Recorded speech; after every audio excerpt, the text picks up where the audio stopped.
This is Sabarmati from Department of Computer Science and Application, Christ Academy Institute for Advanced Studies.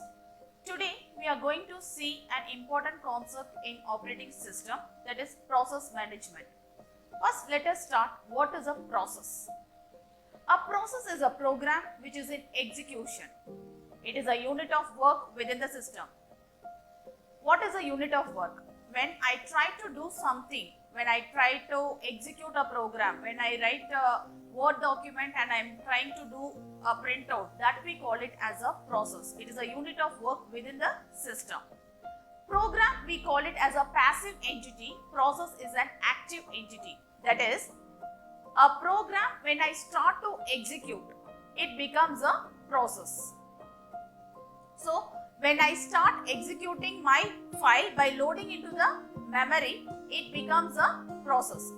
Execution of a program can be done with the help of guide, mouse clicks, that is graphical user interface, mouse clicks, command line entry by typing its name, etc. One program can have several processes in it. That is, I will be having one program which is used by different users from different places. That we call it as a multi-program. Why to have process? Process needs resources to accomplish the task. For completing my task, I need different resources from my system to work in it in progress. So, what all the resources I am in need of? One is CPU, memory, input-output devices where I will input the data or I will get the data from it. Next is files. Next, I have to initialization of the data. I have to initialize the data for my process to execute. Next, my resource sharing, either through logical files or through a physical, that is hardware. Logical files in the sense where I will store the files in the system, from there I am taking the content. Another one is your hardware. Through your input devices, I am sending the data to the CPU. So, the computational speed up, that is taking advantage of multi-programming. When I try to execute a program, it is used by many people in the system. So, it has to be speed. It should not be slowed down. So, it is an example of customer server database system. Next, I will be having modularity for protection. How I will protect the data, how I will divide it into different modules. Next, we will come to a process states. In process, we have many states. So, when I try to execute a process, it changes from one state to another. There are different states. First state is here, we call it as a new state, where I am trying to create a new process. Whenever I try to execute one program, that we call it as a new state. Next, it is a running, where the instructions are being executed. Whatever I have given in the program, it is being executed. That state we call it as a running process. Next is the waiting state, where the process is waiting for some event to occur. For example, when my instruction is being played, I may request one IO operation to happen. One input data I may require from the user. So, the process will wait for till that process IO request is being accepted. Once it is done, then it will go for the running state. Next, I have a ready state. Here, once after the waiting state, my job is being completed. Next, it will tell the system that it is being assigned, that the work is being assigned to a processor. So, it will be informing that it is being in a ready state. So, it can call for a running state. Next is a terminated stage, where the process has finished its execution, is completed the program. That we call it as a terminated state. Next, we will see how the process states are working in a diagrammatic form. Here, I have all the 5 states of my process, that is new, ready, running, waiting and terminated. Once I created a process, when I try to execute a process, it will come to a ready state. That is, I will admit that I am ready for the process to get executed. Once it is ready, the scheduler dispatch will be there in your CPU, where it will allocate the time which process has to execute at what time. That we will be seeing in the next session. So the scheduler dispatch will inform the process state that it is in a running state. From ready state, it will move to a running state. In between, if my program is being stopped for some execution of some instruction, or it is waiting for some instruction to be got from the input or output files, IO devices, it will wait for that event to complete. That state we call it as a wait. From running, it will move to waiting state. Once the waiting state, when the event has been occurred, when I have been given, it will next change state to ready, that it is been ready for running state. That is, my work is being completed by getting the event. Next, it will again change state from ready to running state. Once I finish my running, I will go for the terminated state where I will exit the program. These are the different states of the process which we explain through diagrammatically. Next is a process control block. We call it as a PCB. What is PCB? In PCB, we have different states. Different blocks are there. Each block represents one thing. First is your process state, which will tell which state your process is currently being there. That is, whether it is in a running state, or it is in a waiting state, or it is in a ready state. Those information I will get it from this first block. Next, I'll have a process counter where I will get the location of the instructions which I have to execute the next. Next, I will have a CPU register where all my contents of my program which has to be processed will be stored in it. So from there, I will take the content from it. Next, the scheduling information of the CPU, whether it is based on the priority or based on the scheduling queue, the pointers will be associated. For example, my program is ready for execution. When it starts for execution, it is stopping, or it is in a wait state for some event to occur. There is an interrupt, there is a call function has been occurred. So till that, it will be waiting for that process to get over. Next, it will come for this step. So based on my priority or based on my scheduling queue, the CPU will send the information to change the state to process it. That we call it as a scheduling information. Next is the memory management information, where for each process how much memory is being allocated. Next, the accounting information, where I will be having how much CPU is being used, from which time to which time I am using the CPU, what is the elapsing time. So these informations I will be getting in this accounting information block. Next, I will have a IO status information, where what all the IO devices associated or allocated to the process, which are the files which is being opened, those list of open files I will be seeing in this block. Next, how the CPU is switching from one process to another process. See, there is a process P0 and there is a process P1 in the diagram. So your operating system will handle this. So when I start to execute, it will go to the process control block, where it will take the state what it is. Now I am getting one interrupt or a system call in my program. So your execution will become idle, that is my waiting state. So what will happen? It will be idle till that interrupt or system call is getting executed. Once it is executed, again my state will be reloaded to the process control block, that is PCB1, that is PCB0 to PCB1. I am reloading the state, that is from my waiting state to I am changing it to the ready state. Then once ready state has come, again I will be executing my process P1. Next, I will be saving the state of that in process control block P1, and it will be waiting for that interrupt to occur. That time process control block B1 will be in ITL. Next, the state for the B0, that process control block B0 will change and it will start to execute. That is, one process when it is running, if it has been stopped by some interrupt or a system call, the other process which is ready will start to execute. When it stops for the interrupt or a system call, the one which is being ready will start to execute. That is the concept of CPU switch from one process to another process. Next, we will talk about the threads. threads of process are interchangeable, we'll call process AR as threads also.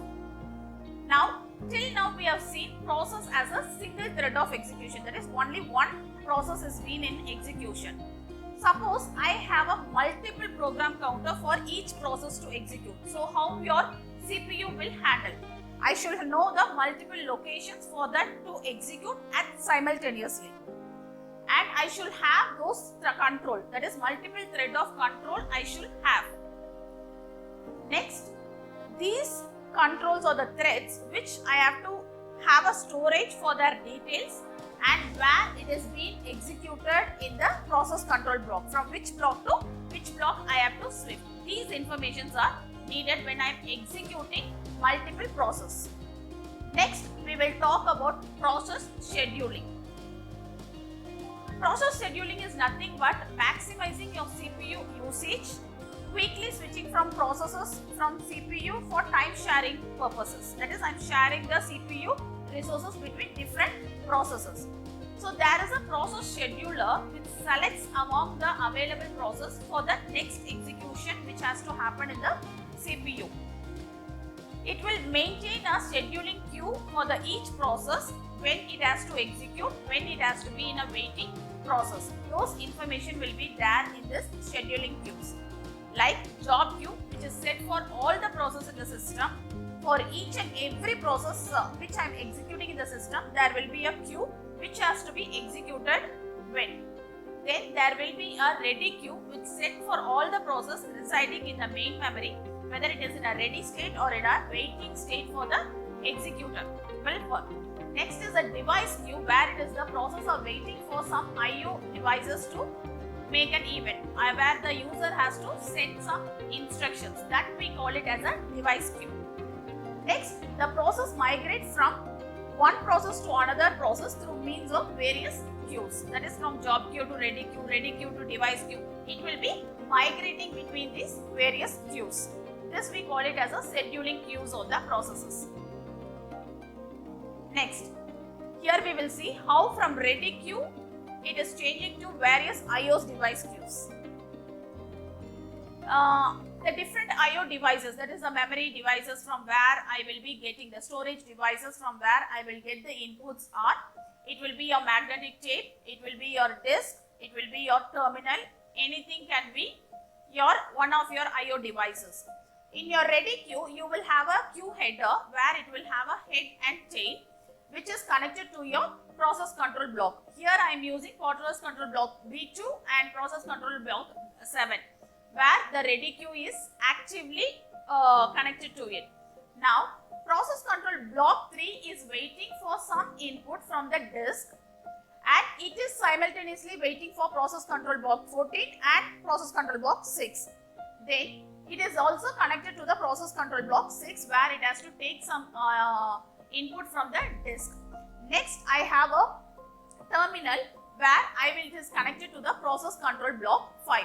So each process which is associated with the different IO devices will be connected to the concerned IO devices, and it will be in the state called waiting. So from ready state, I am moving to waiting state for the IO device queues. This is how the queue will be looking. Next, here we will show about the representation of process scheduling, how your process is being scheduled. A queuing diagram is being drawn to represent the different queues, the resources and the flow of the process. Now, my process is ready. It will be there in the ready queue. It will intimate the CPU and it will go for the execution. Suppose my process is waiting for some resource to be taken place. For example, whether I am requesting for some IO thing. So it will move to IO queue where I will get an input from the IO devices. Once it is ready, it will move to the ready queue and it will intimate to the CPU. Suppose there is a time slice expired. I have a time, within that time I am not getting an input or an output. Automatically it will move to the time slice export and it will inform the ready queue that the waiting time is over. It can be ready for execution. Suppose I am calling a child process, another one process I am calling. So it will wait for the child process to process or give its execution. Then it will move to the ready queue. Otherwise, I will have an interrupt. So waiting for that interrupt to finish. Once that interrupt is being handled or the system call is being handled, again my state will change from there to ready queue. So the process will be waiting in the ready queue. Once it is ready, it will move to the executable state in the CPU. This is how the queue diagram will be working for process scheduling. Next is your scheduler, how it is getting scheduled. We have different types of schedulers. One is your short-term scheduler, or we call it as a CPU scheduler, where it selects which process should be executed next and allocates the CPU resources. Sometimes the only scheduler is in a system. You have only one scheduler, which is a short-term scheduler, which will be available in your system. It invokes frequently within a milliseconds, which we call it very fast in execution. Next is your long-term scheduler. We call it as a job scheduler. It will be used to select which process should be brought into the ready queue. This is the one which selects the process for the ready queue. Long-term scheduler is invoked infrequently, that is in seconds or minutes. It is little bit slow. It is controlled with the degree of multi-programming. Maybe I will be using this long-term scheduler in case of multi-programming concept. Again, further, this process can be described in either way as IO bound process, where it spends more time doing the input-output than computations, which we call it as a short CPU burst. Next is your CPU bound process, where I will spend time doing computations more, very long CPU burst time it will take. Here I will be using more computations rather than getting the input or output devices. We call it as a CPU bound process. Next is a long-term scheduler, which we call it as a process mix. Addition to this, I will have a medium-term scheduling, which we call if degree of multi-programming has to be decreased. That is, I want to reduce my long-term scheduling. In that case, I can use this medium-term scheduler, where it will remove the process from the memory, it will store it on the disk and bring back that from the disk to continue the execution. This, like this, I will be working this medium-term scheduling, where I will do a swapping of process. We call that as a swapping. That is, a process is in ready queue. It is ready for execution. I am waiting in the IO queue. Now what happens? Some process is being executed partially. What I will do, the one which is in ready, I will swap it in the swapped out process. Then I will send it to the CPU for execution. This we call it as a swapping, where I will use in case of medium-term scheduling. Next, let us take an example of multitasking in mobile system. In mobile system, where the early versions of iOS, where we got only one process to run, others will be in a suspended state. But now we are using very latest versions of Android, all these things. Due to this, the screen's real state user interface limits iOS provides for a single foreground process controls through your user interface. Multiple background process in memory running but not on the display, and with limits we are able to see. Your limits can be whether it is a single, it may be a short task, receiving notification of the events, or specific long running task like audio playback. All these comes under this background process. Now this Android runs with the foreground and background with fewer limits. How? Background process uses a service to perform the task. Service can run at the background process while it is getting suspended, and the service has no use whether to use the memory use or not. Like this it is working when I compare with iOS and Android. Next we will see about the context switch. When the CPU is switching to another process, the system must save the state of that old process, and again it has to load the saved state for the new process through a context switch. That is, I am in a ready state. Now I am moving to waiting state.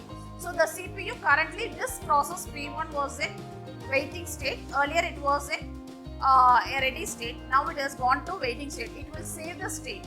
then it will try to execute the another one process. When again this process is ready, it has to switch to that process previous state where it has been saved. The context of a process represents in the process control block. It will be maintained in the process control block. Context switch time is overhead. The system does no useful work while switching. So when I am switching from one process to another process, the system will not do any work. It will be idle. The more the complex the operating system and the process control block, the longer it will take for the context switch to switch from one process to another process. It is directly dependent on the hardware support. Some hardware provides multiple sets of registers for CPU, multiple contexts loaded at once. It depends on the hardware that is being supported by your CPU. Next, there are different operations I can perform on processors.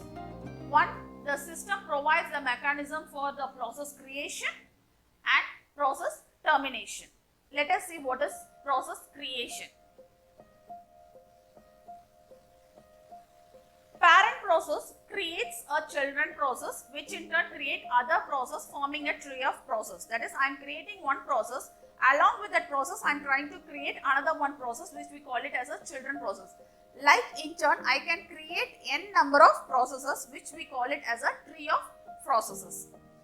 Generally, the process will be identified and managed with the help of a process identifier. We usually call it as a PID, where it is being used for my resource sharing options, like parent and children can use the same or share the same resources, or children share the subset of parent resources. Parent and child share no resources also. Next, the execution options which I have for the processes. Parent and child will execute concurrently. Parent waits for the child to complete first. The different, again, the properties created associated with process creations are: parents can run concurrently with child or wait for the completion of the child. Child may share all its sub-processes or join its processes or part with the parent's variables. Or if some death of a parent, if I have deleted the parent process, it will make the child process also to death. Processes are always static, that is never terminated sometimes, or sometimes it is dynamic where I can terminate the process by myself. Next is your process termination. Process executes your last statement and then asks your operating system to delete it using exit system call. Exit is the call I am giving to the system to inform that to delete my process. I have finished my execution. Then it will return the status data from child to parent through wait system call. The process resources are deallocated by operator. Whatever the process was using for resources, it will be deallocated by the operating system once it has come for the terminated stage. Parent may terminate the execution of the children process using abort system call, which these system calls we will use it in Unix operating system. Some reasons for doing this are: child has exceeded the allocated resources, task assigned to child is no longer required, the parent is exiting and the operating system does not allow a child to continue if the parent has to terminate. In these cases, I can give a abort system call. Some operating systems do not allow child to exist if its parent has terminated. So if a process terminates, then all its children must also be terminated. Like cascading termination, where all children, grandchildren, etc. are terminated. The termination is initiated by the operating system.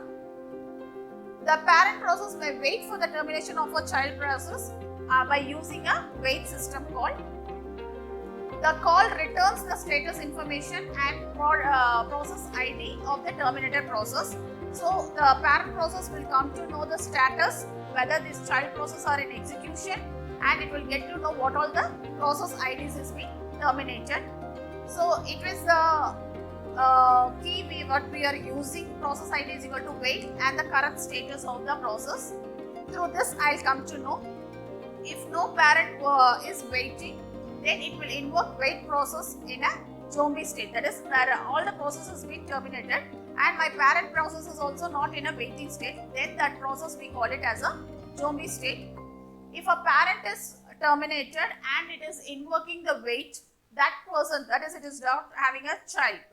The child process is in waiting state. That time we call that process as an orphan, where it does not have a parent.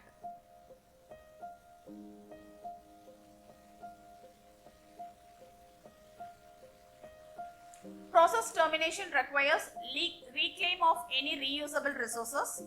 That is, a single thread process has one program counter specifying its location of next instruction to be executed. Process executes instructions sequentially one at a time until the completion. Once I started the process, it will execute sequentially till I complete it. In case of single thread, but in case of multi-thread process, one program counter will be given for one process. So it will execute one after the other or simultaneously, depends upon the process. Typically the system has many processes. Some are user process, some are operating system running concurrently on one or more CPUs. Concurrency by multiplexing the CPUs among the processes or the threads will happen. Thank you.